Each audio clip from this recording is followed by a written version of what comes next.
और हम चर्चा कर रहे हैं आज। मार्केट न्यू हाई पे खड़ा हुआ है, इंडिया का भी और यूएस के में भी वही स्थिति है, ग्लोबली है। एक चार्ट हमने देखा था जो दो कंपैरिजन करता था डेटा का, एक 1966-67 का और एक 22-23 का। 1967 और 66 के बीच में S&P 20% गिरा था। तो टेक्निकली मान लेते हैं लोग 20% गया तो स्लो डाउन, मंदी जो भी बोलो आप उसको, बेयर मार्केट मान सकते हैं। वहाँ से उसने 38% की रैली की थी। उस चार्ट को जब हम डॉट प्लॉट करते हैं आज की तारीख में तो एग्जैक्टली वैसा ही चल रहा है कि अक्टूबर 2022 से आज तक S&P 20% गिरा था। उसके बाद वहाँ से उसने रिकवरी 20%, क्या अब तो खैर 23-24% की रिकवरी हो चुकी है और अभी भी वो 38% जाएगा तो S&P 500 जो यूएस का है वो 5000 तक जा सकता है।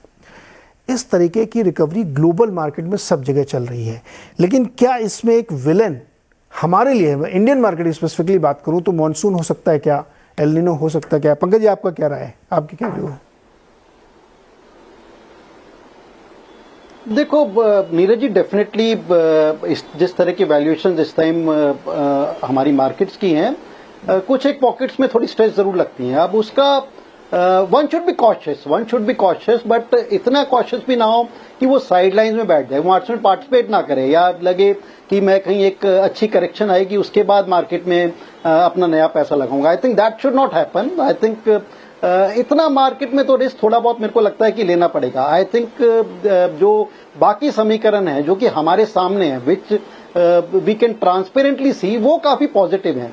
और एक जो मॉनसून को लेके जो एक समीकरण है, ठीक है अभी तक शायद बिल्कुल उत्तेजनाजनक नहीं हैगा, बट इसमें एक फैक्टर मैं ऐड करूंगा कि अगर जो मॉनसून का डेफिसिट 5 से 10% रहता है या छोटा डेफिसिट रहता है तो आई थिंक उसके लिए कंट्री प्रिपेयर्ड है। जो हमारे पिछले 10-20 साल में इरिगेशन सिस्टम्स वगैरह बन गए हैं, वो आई थिंक उसके लिए कंट्री प्रिपेयर्ड है। उससे ज्यादा अगर डेफिशिएंसी रहती है तो डेफिनेटली जो एक रूरल इकोनॉमी है, रूरल ग्रोथ है, रूरल कंजम्पशन है, उससे रिलेटेड जो सेक्टर्स हैं उन पे इफेक्ट देखने को मिल सकता है।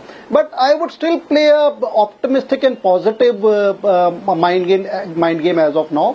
आई would still be in a camp of कि जो अच्छे सेक्टर्स या अच्छे स्टॉक्स जो पैरामीटर्स में आइडेंटिफाई किए गए हैं उनके साथ पार्टिसिपेट करना चाहिए। And one should be very watchful and careful about what is happening on the monsoon scenario. एक जो बहुत आउटसाइड सिनेरियो है जो कि अभी मेरे को नहीं लगता कि थमाव में है, बट एक यूक्रेन वॉर पे भी हमारे को एक नजर रखनी चाहिए। अपार्ट फ्रॉम दीज टू मेरे को लगता है कि अगले 2-4 महीने मेरे को नहीं लगता ऐसा कोई बहुत ज्यादा नेगेटिव सिनेरियो मार्केट के लिए आ सकता है। अनुराग जी आपके लिए क्या रेड सिग्नल है?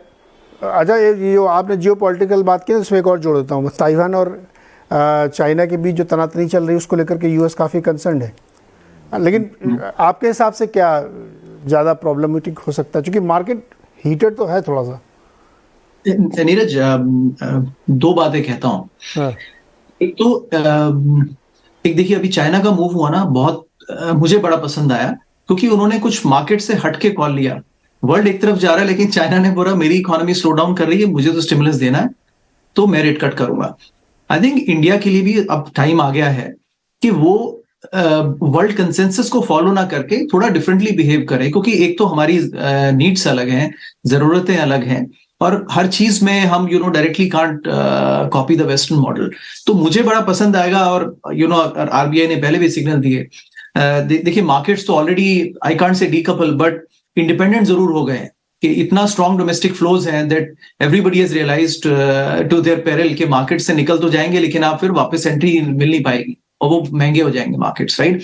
सो I think on the physical side, monetary side also, India अगर इंडिपेंडेंटली पॉलिसी ले तो बेहतर होगा और आई थिंक लोगों को पसंद आया, आई थिंक करना भी चाहिए।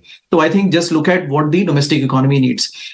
ऑन दिस नीरज, मुझे ये कंसेंसस बड़ा पसंद आता है और मैं हमेशा कहता हूं कि आप अपने इन्वेस्टिंग स्टाइल को रखिए, because if you jump between two boats on different styles वहां पर फिर ज्यादा नुकसान होता है। नीरज, मेरा डिस्कम्फर्ट तब तक था जब एंटायर मार्केट वाज सेइंग कि recession will come in 2022 second half, then 2023 first half. अभी बात हो रही थी अभी 23 सेकंड हाफ में आएगा, कुछ लोग कह रहे हैं 2024 में आ जाएगा। ऐसा कंसेंसस मेरे को बड़ा अपसेट करता है because then I can't play because it's a consensus. अब मैं बड़ा कंफर्टेबल हूँ नीरज, बिकॉज अब मार्केट चल पड़ा है कि नहीं, अब शायद रिसेशन नहीं आएगा, सॉफ्ट लैंडिंग हो जाएगी. I like it.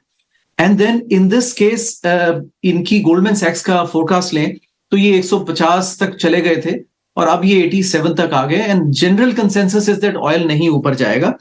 For investor like me, I like this consensus, right, because market फिर उसी समय आपको सरप्राइज कर सकता है, राइट. तो I think Neeraj, this decade is going to be a war for oil. मैं किताब पढ़ रहा हूं और it's called the new map, and Daniel Yergin है, बड़े फेमस राइटर हैं. आई थिंक उन्होंने इसी पर, एनर्जी वॉर्स पर 3 किताबें लिखी हैं. तो अभी मैंने आधी पढ़ी है, तो कहीं मैंने गलत कंक्लूजन ना निकाल लिया होता. आई डोंट वांट टू से टू मच, बट मुझे लगता है कि ये डिकेड एनर्जी वॉर्स का रहेगा नीरज, और इतना आसान नहीं है इसको सेटल करना. अन्ना अगल बगल में रखे तो किताब दिखाई ना उसका कवर. हाँ, ये है नीरज. हाँ, ये देखिए, the new map. The new map. हाँ, सो नीरज अभी आधी है तो मैं कंक्लूजन गलत अच्छा, मैं इसमें काउंटर देता हूँ आपको. इसमें काउंटर देता हूँ आपको. आपने कहा कि कंसेंसस आपको बहुत अच्छा लगता है कि क्रूड में सब लोग मान रहे हैं, गोल्डमैन भी मान रहा है, मॉर्गन स्टैनली वो 80 से 87 से ऊपर नहीं आया. मैं आपको इसका काउंटर देता हूँ. अगर सऊदी अरेबिया कट कर रहा है, रशिया कट कर रहा है, छोटे छोटे देश उसको फॉलो करते हैं, जो ओपेक प्लस फैसले लेता है, उसके बावजूद अगर प्राइस ऊपर नहीं जा रहा है, क्या रीज़न हो सकता है? एक रीज़न ये हो सकता है कि किसी ने उसका फिजिकल वेरिफिकेशन तो किया नहीं कि सऊदी अरब ने काटा कि नहीं काटा. किसी ने वेनेजुएला जाके देखा तो नहीं कि उसने कितनी सप्लाई बढ़ा दी, और किसी ने यह भी जाके नहीं देखा कि यूएस ने कितनी सप्लाई बढ़ाई है. इनविजिबल सप्लाई बहुत भयानक आ रही है, ये मैं आपको कह रहा हूँ. तेल का ऐलान हो रहा है कट का, कि प्रोडक्शन कट करेंगे, ये करेंगे, बट एक्चुअली शायद नहीं हो रहा है. अदरवाइज ये हो ही नहीं सकता कि आप 25 लाख बैरल तेल कट कर दें और प्राइस वहीं पे खड़ा रहे. इम्पॉसिबल है. इसलिए मुझे बहुत सीरियस डाउट है कि प्रोडक्शन कट की बातें सिर्फ हो रही हैं, ऐलान हो रहे हैं, लेकिन एक्चुअली हो नहीं रहा है. इराक की सप्लाई बढ़ा रहा होगा, रशिया ने तो बल्कि कई खबरें भी आई कि उसने प्री कैप लेवल की सप्लाई बढ़ा रखी है. और इसलिए मुझे लगता है कि ये जो क्रूड पे जो लोग टारगेट नीचे कर रहे हैं ना बार बार, वो इसीलिए कर रहे हैं क्योंकि सप्लाई बढ़ी हुई है. हाँ, आपकी बात से मैं यहाँ पे सहमत हो सकता हूँ कि 3 महीने बाद जब ये रियलाइज़ होगा कि अब सस्टेन करना मुश्किल है सप्लाई, तब शायद वो झटका आएगा. लेकिन अभी मेरे को लगता है कि सप्लाई पे बहुत बड़ी एक केमिकल लोचा हो रहा है. ये सप्लाई का नंबर कोई जाके वेरीफाई करे कि बॉस आपने बोला था लेकिन कट किया क्या, नहीं किया. I doubt, seriously doubt. मेरे पास कोई प्रूफ नहीं है, लेकिन मेरे को डाउट लगता है इस पे. अनुराग नहीं, और इसको हम एकदम शॉर्ट, नीरज, अगर 6 महीने का देखेंगे तो फिर तो देखिए फोरकास्ट करना बड़ा मुश्किल है.